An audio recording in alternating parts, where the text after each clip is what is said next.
What's up, guys? Welcome to the Chess Giant. This is Solomon Ordell, and today we go over the Icelandic Gambit, a super aggressive response to e4 in which black fearlessly looks to hunt down the opponent's king. Really, it comes out of the Scandinavian Defense, in which we play d5 contesting that e4 pawn, and usually what you're going to see here is e takes d5 followed by queen takes d5. But here we're going to play the move knight f6, and our next move is going to be taking that d5 pawn. But what playing knight f6 allows is the move c4, which allows white to hold on to a pawn.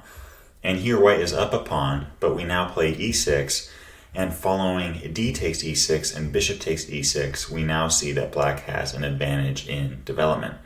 Usually here, white will play the move d4, looking to expand in the center of the board.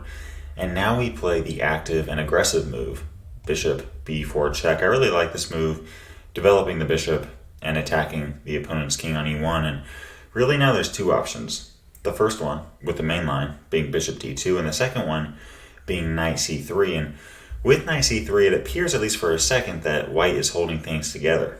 But after knight c3, we can now play knight e4. And now, as you guys can see, we have a bishop and knight threatening that c3 knight. So by far the best move is queen d3. And now we play bishop f5.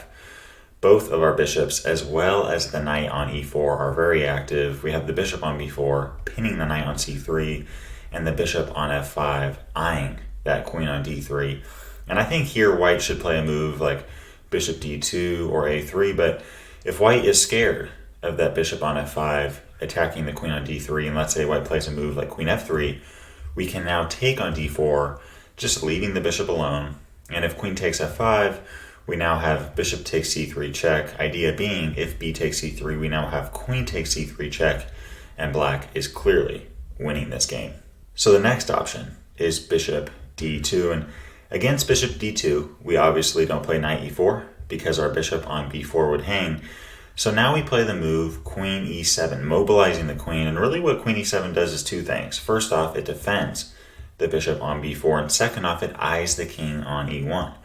One option for white is to play bishop e2, looking to stop the scope of the queen on e7 against the king on e1. But following bishop e2, we can simply castle. And following a move like d5, we can now play bishop f5. And after knight f3, play rook e8. And I really do like black's game here. Black's pieces are very active, and as you guys can see, white can't castle because we have a rook and a queen eyeing that bishop on e2.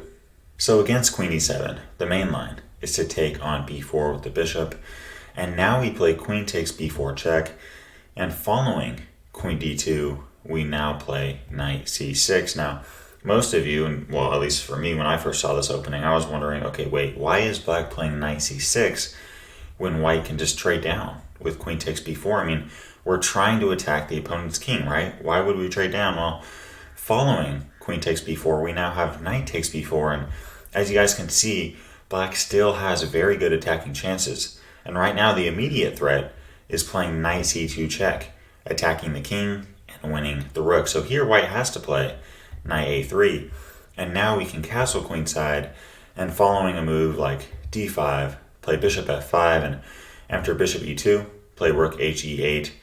And let's say white plays a move like king f1, we can now play knight d3, and black has so much activity in this position, and I actually think that black is clearly winning this game. So even though it's a general rule of thumb that you want to trade down when you're being attacked, it's really not the best idea for white to take that queen on b4. The best move here is d5, but following d5, we can now play castle queenside, and really white can't take either of these pieces because the queen on d2 would hang. So now we see a move like knight c3, we play bishop g4, and following f3, we now have rook he8 check. And after bishop e2, play a move like bishop f5, and black continues to have very good attacking chances. So guys, I hope you all enjoyed this video. If you guys enjoy studying aggressive chess openings and gambits that hardly anyone knows about, make sure to subscribe and maybe even hit the bell so you don't miss out on any of our new chess content coming out. Thanks for tuning in, and I'm wishing you guys an amazing day. Peace. Thanks for watching today's video. If you'd like to watch another one, you can click or tap up here. And I've got a lot more high quality chess content on the way. So if you'd like to subscribe, you can click or tap down here. I really appreciate your support.